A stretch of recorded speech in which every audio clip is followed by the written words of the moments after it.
Bom dia, bem-vindo à Comissão Executiva, um programa feito em colaboração com a Ordem dos Economistas. Hoje vamos falar de empresas que crescem muito mesmo, mais de 1000%, algumas delas em ano de crise, mas obviamente em ano também de oportunidades. É disso que vamos falar durante este final de semana, quarta, quinta e sexta-feira, na Comissão Executiva, pegando naquilo que é um estudo da Deloitte que identifica exatamente essas empresas. Já lá vamos, para já vamos identificar as empresas e vamos também identificar os convidados que estão presentes nesta edição da Comissão Executiva. Começo por apresentar o Rui Cordeiro, da Go4Mobility, também Pedro Vaz Paulo, da GetWit, o partner da Deloitte, António Júlio Jorge, e finalmente da BuySide, Vítor Magalhães. Agradeço aos quatro a vossa presença nesta Comissão Executiva. Começo exatamente por si, António, para lhe perguntar que estudo é este, como é que foi feito e que empresas são estas que crescem tanto? Bom, é um estudo que é efetuado a nível mundial pela Deloitte.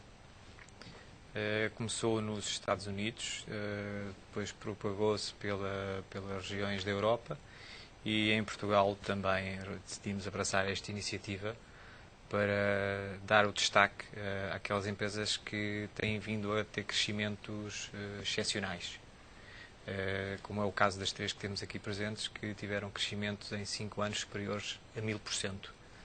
Muito bem, vamos começar pela BuySide. Vítor é CEO desta empresa. Como é que uma empresa cresce 1454% num ano em que praticamente a maior parte das empresas registraram decrescimentos na faturação? Apostando em inovação, em simplicidade de processos, em entrar em clientes com propostas muito simples de valor. No nosso caso, a nossa proposta é muito simples porque o que fazemos é ajudar a vender. Não o que é que a empresa faz exatamente? Qual é a oferta desta empresa? A BuySide funciona numa área de marketing online, muito particular.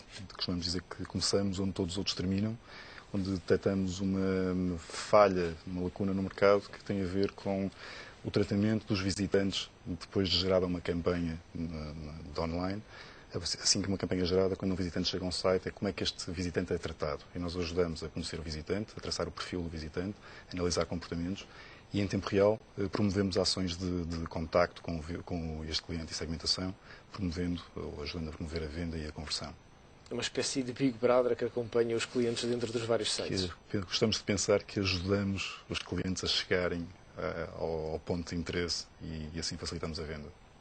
Quanto tempo é que tem esta empresa? A BuySide tem quase 6 anos, tem pouco mais de 5 anos de atividade no mercado português. E nesta altura estamos implantados em quase todo o mercado corporate e estamos também já fora de Portugal, e também é um dos passos que faz com que a BuySide possa crescer nesta ordem de grandeza e que tenha uma capacidade de crescimento grande daqui para a frente. Muito bem. Pedro Vaz Paulo é CEO da GetWit. O que é que faz exatamente esta empresa? A GetWit tem vindo a trabalhar ao nível de plataformas eletrónicas, especialmente na contratação pública e privada. Temos vindo a trabalhar numa área que se chama do e-procurement e, portanto, tem vindo a ser uma área que tem vindo a crescer bastante nos últimos anos e também, devido a esse crescimento, também o sucesso da própria GetWit, que tem vindo a implementar em diversos clientes, sejam públicos, como por exemplo uma Câmara Municipal, ou seja uma entidade privada, soluções que permitam fazer toda a otimização do ciclo de compras. E, portanto, daí que hoje estamos aqui presentes e que realmente o prémio da Deloitte para nós é uma honra e estar aqui presente.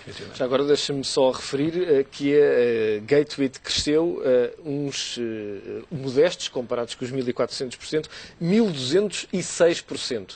200% abaixo, ainda mesmo assim. 200% abaixo da BuySide. É, obviamente, calculo eu, uma área extraordinariamente importante hoje, comprar bem e, sobretudo, ter um custo de compra relativamente baixo, ou toda a estrutura de compra relativamente baixo, numa altura em que a maior parte das empresas, mesmo as que estão a crescer muito, tentam, obviamente, minimizar os custos de operação.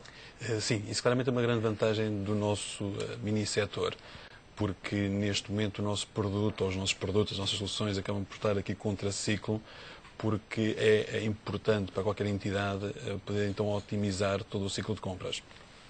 Se olharmos para qualquer empresa que há aqui uma parte de estrutura de custos relacionada com compras e outra com recursos humanos, nós conseguimos então otimizar todas as compras, seja a compra de um automóvel, seja a compra de fardas, de leite para escolas primárias, secundárias, desde serviços de limpeza. Portanto, qualquer bem, serviço ou empreitada é passível de se transacionar, quer nacional, quer internacionalmente. Então esta área tem estado em forte crescimento e, portanto, não só Portugal, mas realmente há um grande conjunto de países onde as otimizações são fundamentais e, portanto, este ponto é realmente essencial para que toda a otimização, por exemplo, imagine o conhecimento concreto dos fornecedores, a avaliação concreta de fornecedores que muitas normas, como por exemplo a ISO 9001, exige. Nós temos soluções, temos plataformas para que as empresas realmente possam então ser eficazes e eficientes nessa mesma análise. Portanto, claramente, temos essa vantagem também em termos de transparência, obviamente. Sim, a nível público, Portugal foi um dos primeiros países a implementar até a obrigatoriedade da utilização de contratos públicos eletrónicos e somos um exemplo a nível europeu, Portugal, no qual nós tivemos também a nossa participação, Gateway, nesse sentido, e que claramente o Código dos Contratos Públicos, que neste momento está a ser revisto pela União Europeia, tem esse objetivo, ou seja, a transparência, a forma como é comprado, e hoje existe por parte do INSI, que é o organismo público que depois publica os contratos e onde então é público a contratação, ou seja, nós como cidadãos podemos consultar o que é que cada entidade pública compra, a que preço e a quem adjudicou, e portanto isso tem sido também um forte exemplo a nível europeu. O Rui Cordeiro é General Manager da Go4Mobility, cresceu 1.776%, está também bem posicionado no ranking. Rui, o que é que esta empresa faz? Muito bem, a Go4Mobility é uma empresa que está assente as suas soluções e os seus produtos na área da mobilidade.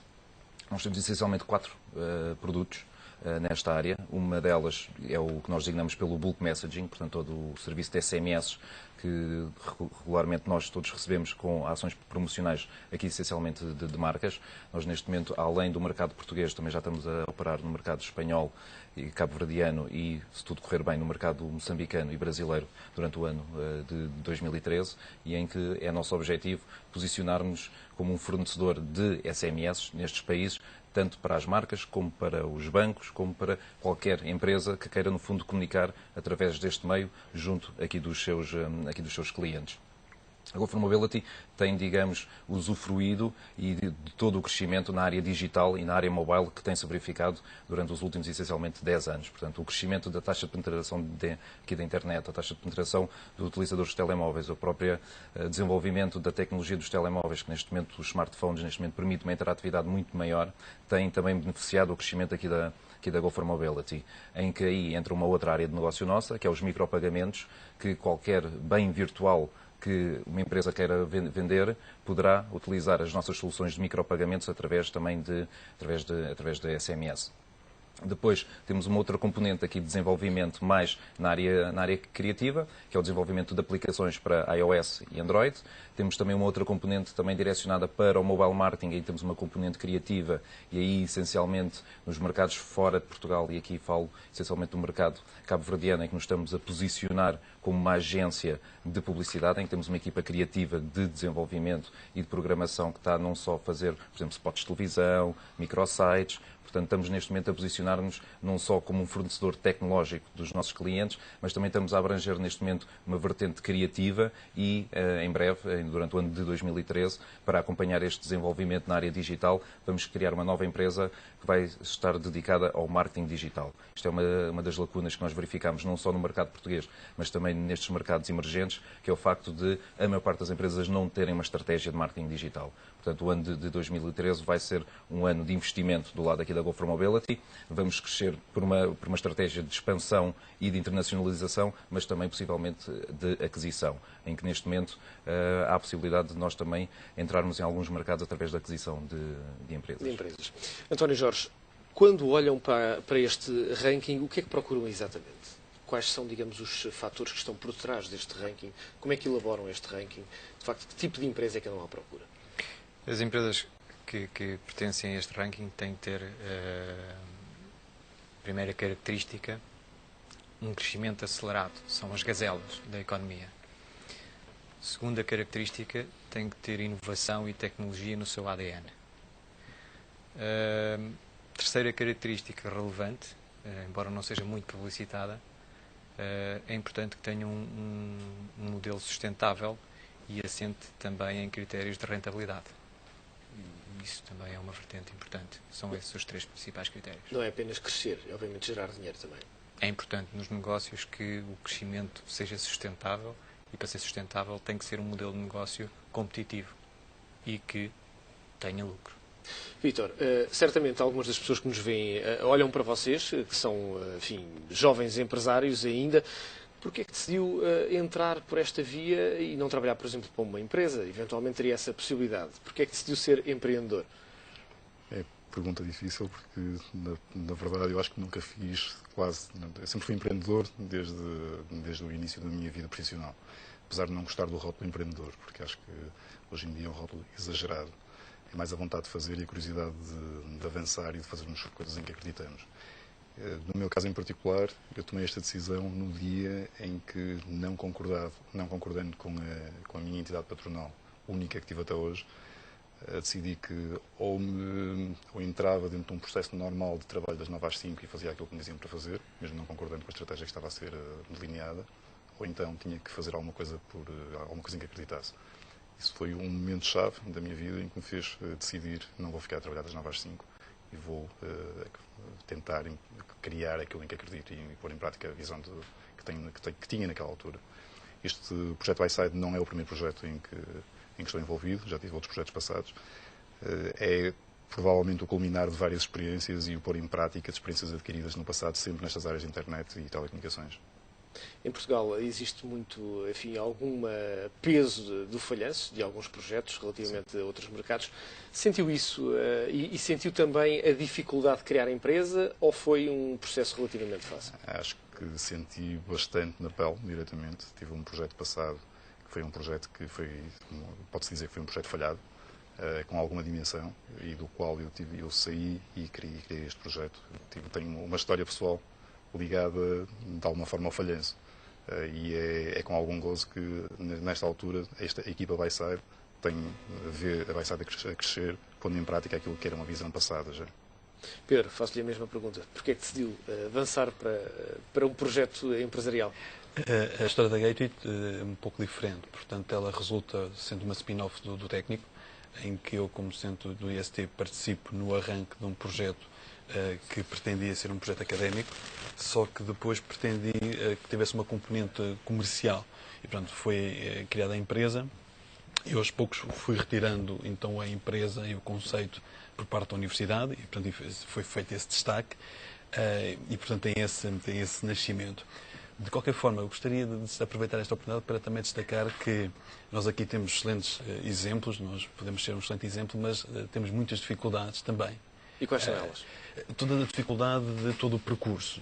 Por exemplo, só as preocupações certamente que eu pelo menos tenho e que certamente partilho aqui com os meus colegas, as preocupações de ter X pessoas que temos, e X famílias, X lares que dependem de nós, que dependem da nossa estratégia, que dependem do crescimento da empresa, é dormir todos os dias com essa preocupação e, portanto, ou seja, apesar de transmitirmos sempre os aspectos positivos, também gostaria de destacar para quem nos está a ouvir que nem tudo é sempre assim, nem tudo é sempre bonito e, portanto, temos que fazer uma grande caminhada, vamos falhando mais ou menos, temos que ir sempre lutando e depois vamos encontrando muitas vezes muitos obstáculos, o que nos permite chegar hoje aqui e realmente hoje mais um momento que é bom, mas gostaria de destacar isso, porque muitas vezes as pessoas olham e, efetivamente, o conceito de empreendedor ou não o outro conceito que precisamos dizer, mas é preciso ter alguma característica para estar sempre a lutar e estar sempre a remar contra a maré. Muita resiliência. Exatamente, sim, bastante. E calculo que bastante. Empresas que crescem mais de 1200% tenham que roubar muitos clientes à concorrência. Exatamente. Porque, obviamente, certamente outras empresas criam este crescimento.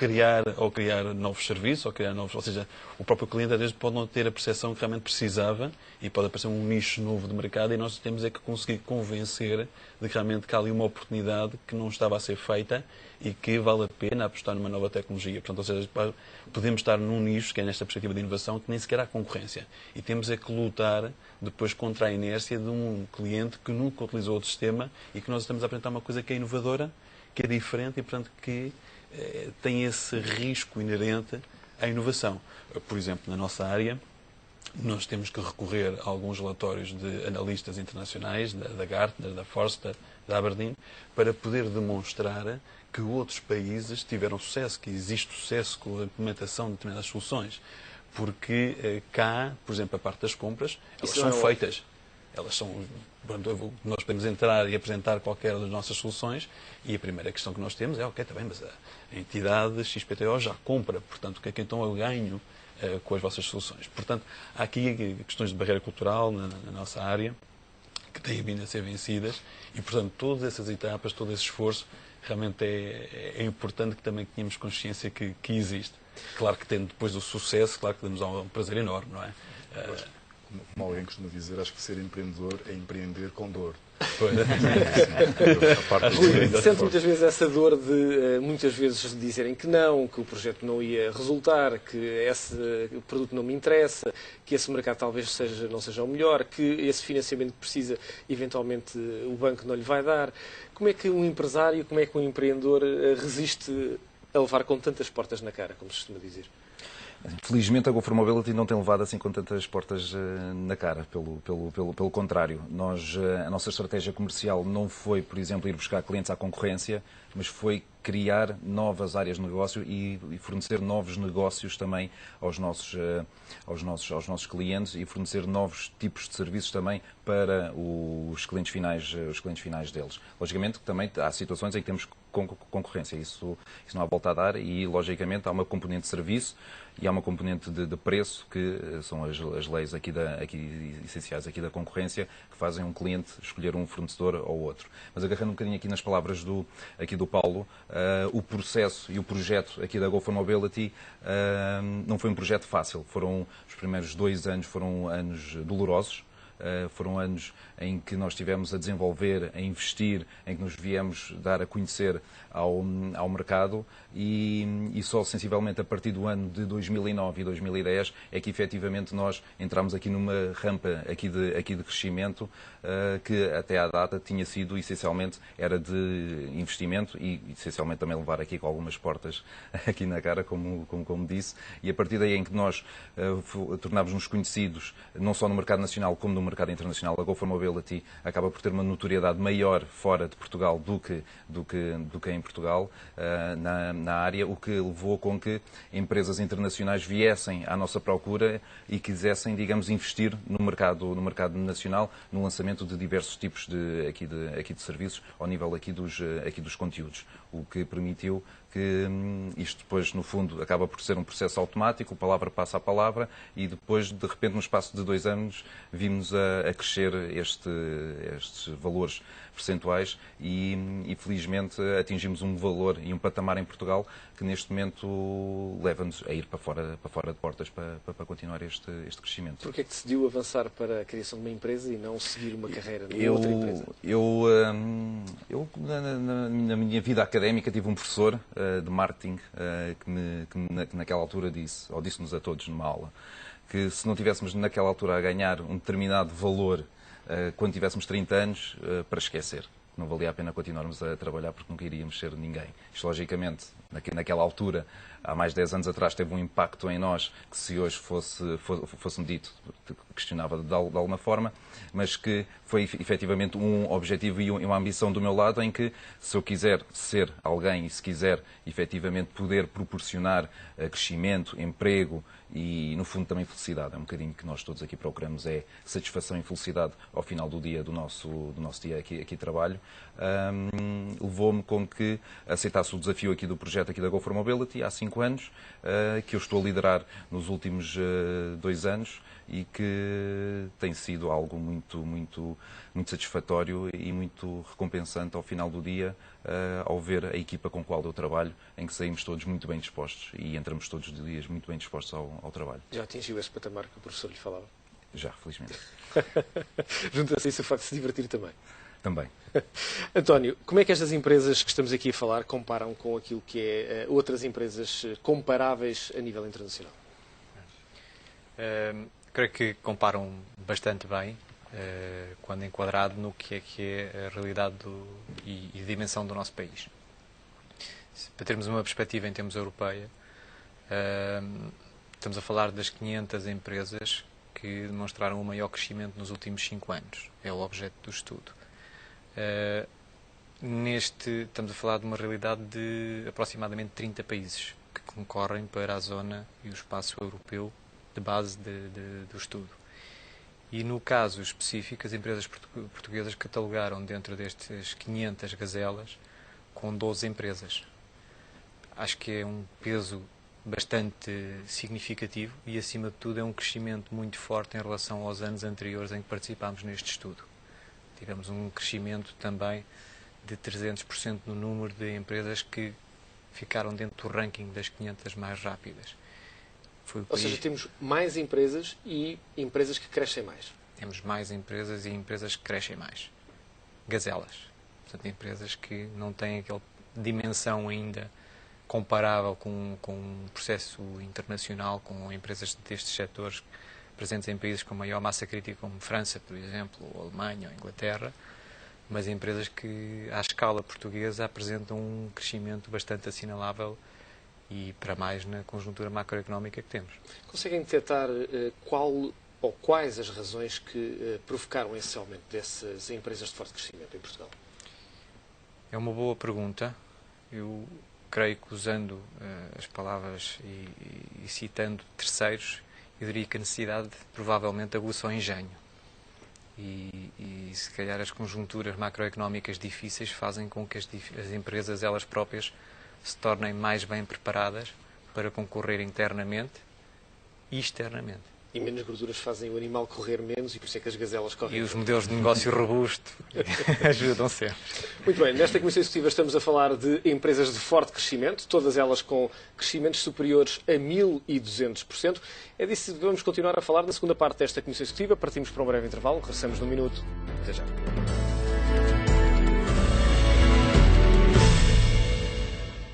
Bem-vindo à segunda parte da Comissão Executiva. Falamos hoje de empresas de forte crescimento. Aqui à mesa estão 13 gestores de 3 empresas que cresceram mais de 1.200%. Um estudo da Deloitte Technology Fast 500 dá conta então daquilo que são algumas das empresas europeias de maior crescimento.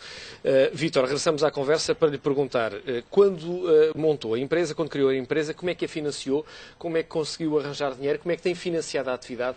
Essa é claramente uma das perguntas que hoje quem quer ser empreendedor tem na cabeça. Como é que se financia uma empresa em Portugal? De forma difícil.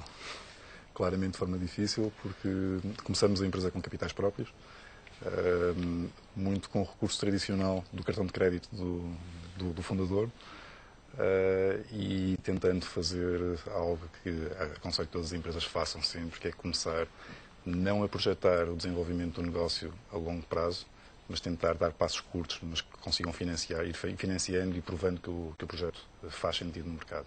Nós começamos por financiar a Byside com um primeiro projeto que permitiu seguir o percurso que estamos a seguir hoje, mas foram 2 anos complicados. Pedro, como é que se financiou a atividade? No caso da Gatewit, nós iniciamos com um investimento inicial que, por um lado, era de uma incubadora portuguesa ligada às tecnologias, à parte de telecomunicações, e, por um lado, também um outro empreiteiro nacional que então deram o impulso do projeto.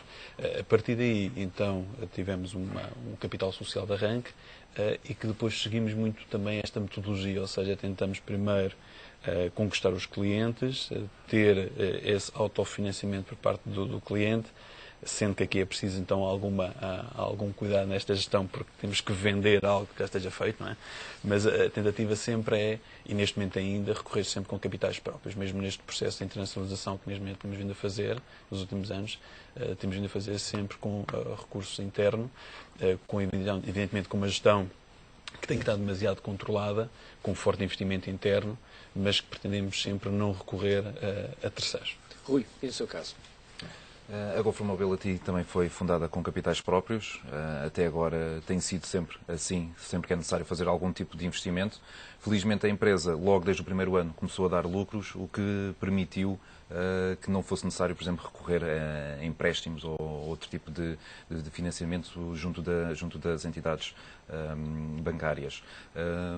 Eu já agora aproveito a oportunidade para quem está lá em casa, em que, apesar de muitas vezes, ou na maior parte das vezes, hoje em dia, quando se arranca aqui com um projeto novo, a maior parte das pequenas e médias empresas a serem financiadas pelos capitais próprios, portanto, aqui pelos fundadores, há uma situação que nós temos verificado junto de parceiros e clientes nossos, que é a tesouraria. A tesouraria, sem dúvida, que é hoje em dia um grande problema para a maior parte das pequenas e médias empresas portuguesas, que apesar delas serem, digamos, rentáveis e lucrativas, o pagamento por parte aqui dos seus clientes não consegue satisfazer as necessidades de tesouraria face às despesas que as têm aqui com os seus fornecedores. Ninguém paga a tempo e horas. Exatamente. Pronto. É um problema que a grande parte das empresas portuguesas tem e, portanto, um dos conselhos que eu normalmente dou portanto, a amigos, clientes e parceiros é que tenham uma gestão de tesouraria rigorosa, tenham uma capacidade de fazer cobranças junto aqui dos clientes, logicamente de uma forma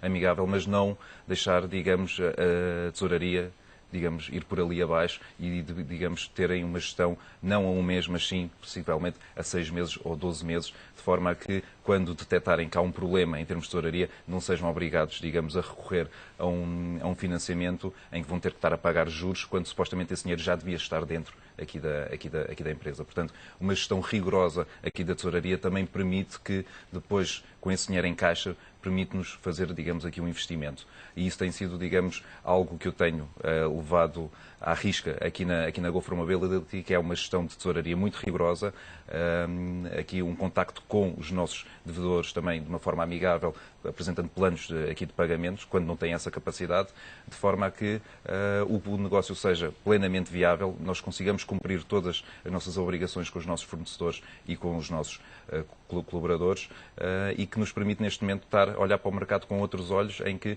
estamos essencialmente a continuar a investir não só na criação de uma nova empresa, mas também a abertura de novas empresas fora de Portugal. Muito bem, já vamos ao capítulo da internacionalização. Vítor, o facto de terem arrancado com pouco dinheiro foi bom ou foi o que foi? Hoje, quando olha para trás? Foi bom.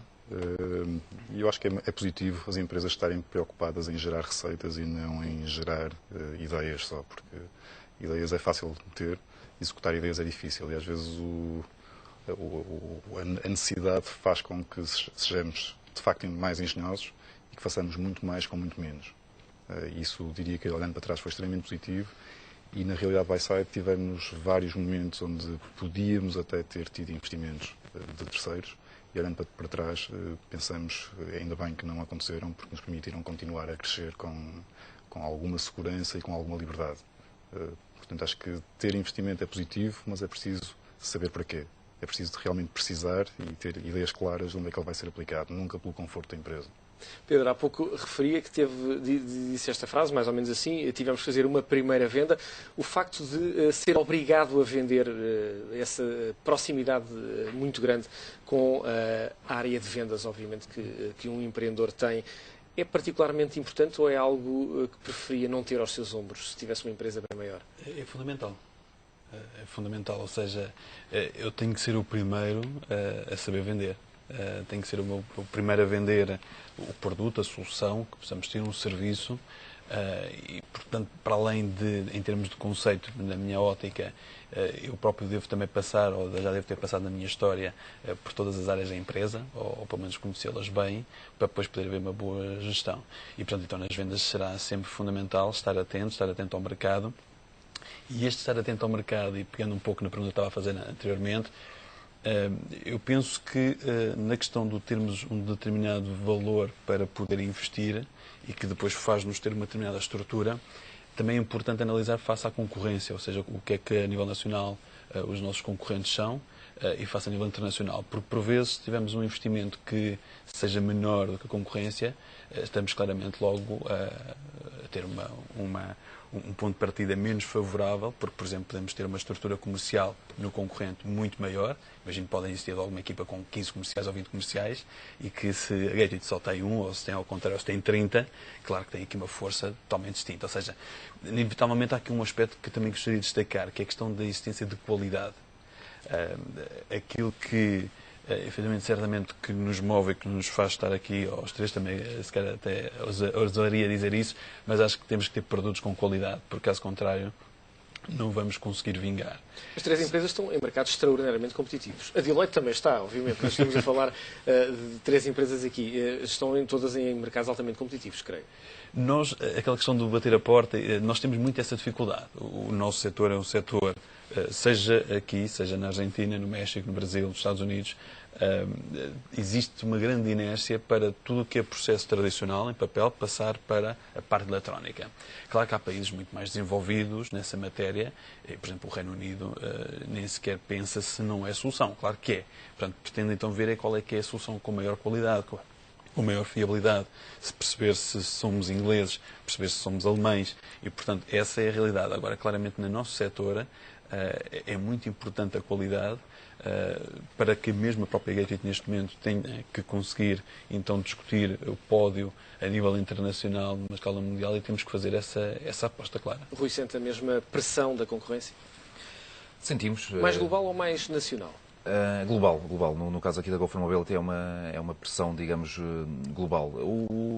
Em Portugal, o que nós neste momento sentimos por parte um bocadinho aqui da concorrência é o facto de, neste momento, não só nesta área que eu tenho conhecimento, mas também em outras áreas, as empresas neste momento estão, muitas delas, a reduzir, digamos, em termos de valor e de qualidade as suas propostas, isto é, estão a baixar, digamos, os valores que estão a propor ao cliente, não para ganhar margem, mas muitas delas para pagar os custos aqui das empresas. E nós temos nos debatido com alguns concursos e situações semelhantes, em pedidos propostos por parte de alguns clientes, em que muitas vezes, quando nós sabemos os valores pelo qual o negócio foi fechado, nós, por isso, simplesmente chegamos à conclusão que para isso também não vale a pena. Porque, entretanto, há valores que neste momento estão a ser praticados no nosso mercado e na nossa área que nitidamente vê-se que é para pagar despesas ao final do mês e não para gerar receitas. Portanto, isso também é uma dificuldade que nós neste momento estamos a sentir um bocadinho aqui em Portugal, em algumas áreas concretas aqui na área aqui da Go for Mobility. E depois há outras situações em que nós competimos, é com tubarões, que é no caso aqui, por exemplo, do envio massivo aqui de SMS. Nós, apesar dos três operadores nacionais serem nossos parceiros, mas também são nossos concorrentes em algumas áreas. E como é que se estava no mar de tubarões sem ser comido vivo, Rui? Não é? Aí entra um bocadinho também aquilo que o Paulo disse, é a qualidade do serviço. Portanto, a Go for Mobility, como é especialista nesta área, acaba por conseguir dar, digamos, aqui um apoio e uma qualidade de serviço e muitas vezes de aconselhamento e quase um serviço de consultoria aos nossos clientes de como é que eles devem utilizar as nossas ferramentas aqui em termos de comunicação junto aqui dos seus clientes. Enquanto que os operadores estão mais direcionados para uma venda pura e dura e que as suas áreas comerciais não estão tão vocacionadas para estas áreas. Aqui falo em concreto aqui do negócio aqui do SMS, ao inverso que eles estão mais, digamos, direcionados para a venda é de pacotes de minutos e de pacotes de dados. António, quando olhamos para Portugal, é possível imaginar, algures no tempo, uma espécie de Silicon Valley na Europa? Uma forte componente criadora de empresas extraordinariamente rápidas em termos de crescimento? Sim, e temos que acreditar que sim. Não pode deixar de ser assim, não é? E esse acreditar significa o quê em termos de opções estratégicas? Significa, e recolhendo os testemunhos que foram dados ao longo desta conversa, que existe em Portugal capacidade para produzir empresas inovadoras em setores expostos a uma concorrência internacional e empresas essas que têm capacidade de concorrer internamente e externamente. Portanto, não vejo nenhum handicap em relação a Portugal nestes setores versus outros países. Estes rankings internacionais, repare que estes rankings são abertos, são rankings em que todas as empresas estão na mesma base em termos europeus, e as empresas portuguesas concorrem e classificam-se bem e têm uma presença significativa. Portanto, eu não vejo razão absolutamente nenhuma para que em Portugal não se possa ter o mesmo grau de competitividade em setores tecnológicos que têm países como França, Reino Unido e Alemanha, para citar alguns. Vítor, conte-me um bocadinho daquilo que vai ser a aposta da empresa nos próximos anos, nomeadamente ao nível da internacionalização. Vamos continuar o processo de internacionalização. Começamos há 2 anos de forma muito contida e temos estado a explorar mercados internacionais de forma global. Neste momento a Bayside tem pilotos a funcionar em 15 países espalhados pelo mundo, em 4 continentes, o que já é relevante em termos de, pelo menos, de processo de aprendizagem. Vamos reforçar o foco que temos em Espanha, por tudo, pela proximidade. Acaba por ser o primeiro passo sério de internacionalização que temos tido, já estamos há 2 anos.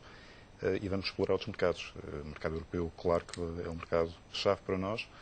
O mercado da América Latina, até aqui temos dito mais porque sim, porque é um mercado apetecível pela dimensão, ao contrário daquilo que é passado pelo mercado de que toda a empresa portuguesa tem que estar no Brasil.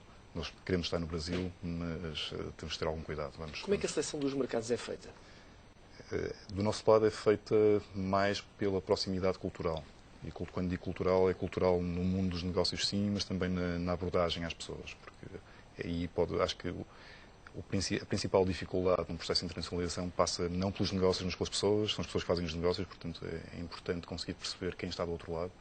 E nós temos tentado perceber, de facto, como é que funcionam socialmente as empresas fora de Portugal. E as diferenças são sempre enormes, obviamente. Temos estado a fazer estes pilotos para ir medindo, percebendo os mercados e percebendo de que forma é que conseguimos planear entradas de forma sustentável. Pedro, apostas estratégicas para os próximos anos? Acredito que também tem vindo a fazer este percurso, já também, sensivelmente, também nos últimos 2 anos, a nível internacional, de nova procura. E temos vindo a sustentar em 2 perspectivas. Uma, claro, de mercados em crescimento, em que as nossas soluções fazem todo o sentido de estarem a ser aplicadas por diversos tipos de clientes. Por outro, também para estarmos junto dos melhores. Por exemplo, o mercado do Reino Unido, a nossa área, é um mercado que está muito mais maduro e, portanto, faz-nos também evoluir. E é esta questão, a tal necessidade que há pouco falávamos de ir para fora, vai fazer com que a própria empresa também vá crescendo e tem vindo a crescer nos últimos 2 anos. As nossas equipas nos locais têm que ser sempre equipas nacionais de cada um dos países. Ou seja, nós não podemos vender o nosso conceito de que internacionalização vamos levar portugueses para fora. Não resulta. Portanto, tem que em Espanha ser espanhóis, nos Estados Unidos ser norte-americanos, no México serem mexicanos. Tem que ser sempre equipas locais e, portanto, temos vindo a crescer dentro dessa forma. E como hoje nós somos líder de mercado a nível nacional na nossa área, que também é importante destacar essa matéria a nível da contratação eletrónica, aquilo que nós temos vindo a fazer então é alargar o mercado internacional e onde já hoje competimos em qualquer quase país com propostas de entidades concorrentes às nossas que são lideradas pela IBM e pela SAP. Portanto, estamos a conseguir chegar a esse nível, um nível que é bastante interessante. E dentro deste conceito de inovação também queria só destacar o seguinte, que é a exigência que a nossa equipa tem de ter. No nosso negócio, nós quase, não daria, mas pelo menos de 6 em 6 meses, o modelo de negócio, as soluções, têm que estar sempre em evolução. Claro que na área da tecnologia de informação isso é fundamental, mas isso obriga a que a equipa e que todos nós, da Gatewit, em qualquer país, tenhamos de ter uma capacidade de sempre de alterar. É fundamental. Rui, o processo de internacionalização está em curso. Quais são as próximas apostas? Nós iniciámos o nosso processo de internacionalização sensivelmente há 2 anos atrás. O primeiro país para onde nós fomos por uma questão de proximidade foi Espanha, em que abrimos lá a empresa e neste momento estamos a replicar no fundo o mesmo modelo de negócio que temos em Portugal, em Espanha, até porque este processo foi iniciado por vontade nossa, mas também a pedido dos nossos clientes, porque grande parte dos nossos clientes são clientes internacionais, em que nos abordavam a dizer, olha, eu gostaria de trabalhar convosco também em Espanha, em vez de estar à procura aqui de um fornecedor em Espanha. Então, portanto, também se proporcionou, digamos, o processo de internacionalização derivado ao facto dos nossos clientes quererem ir connosco para outros mercados. Nós, neste momento, durante o ano 2012, iniciámos operações também em Cabo Verde, por uma questão também de proximidade e pelo facto de uma questão de conhecimentos e de network que nós tínhamos um pouco neste mercado. Durante o ano de 2013, no primeiro trimestre, nós já constituímos a empresa em Moçambique, portanto vamos iniciar as nossas operações em Moçambique e estamos em fase de constituição da empresa aqui no Brasil Portanto, também o ano 2013 também será uma aposta aqui no mercado brasileiro. Este processo de internacionalização é sempre importante nós irmos, digamos, de braço dado com os nossos clientes e com os nossos fornecedores. Neste caso em concreto, temos ido também um bocadinho a reboque aqui do grupo PT, porque entretanto em Portugal tem a TMN, em Cabo Verde, por exemplo, tem a CV Móvel, o que nos permite, digamos, rapidamente replicar as nossas soluções nestes países, a partir do momento em que temos parceiros, como é o caso aqui da... O facto de haver algumas empresas grandes portuguesas que podem servir como locomotiva para empresas mais pequenas. Sem dúvida, sem dúvida. Isso aí é algo que nós também vamos proporcionar. Portanto, neste caso, nós estamos a ir a reboque um bocadinho aqui do grupo PT, mas também há outras empresas que são nossos fornecedores, que vão um bocadinho também a nosso reboque. Portanto, digamos aqui um movimento positivo para exatamente. todos. Nós temos fornecedores que são nossos fornecedores em Portugal e da mesma forma que nos pediram a nós para ser fornecedores nos outros países, nós também lhes pedimos para serem nossos fornecedores, porque é preferível andarmos todos aqui, digamos, de braço dado e porque já nos conhecemos e temos já uma relação comercial com estas empresas, do que estarmos sempre que queremos ir para um novo país e irmos à procura aqui do novo fornecedor. E acaba por fortalecer também essas relações. Estamos em cima do nosso tempo. Deixem-me agradecer e dar-vos os parabéns por este crescimento notável das vossas empresas. Espero que continue assim. Desejo-vos um bom ano também para as vossas empresas. Fica por aqui a Comissão Executiva que, ao longo destes últimos 3 dias da semana, vai olhar para empresas de forte crescimento. Fica por aqui a Comissão Executiva, como dizia, um programa feito em colaboração com a Ordem dos Economistas. Regressamos amanhã. Aproveite este dia.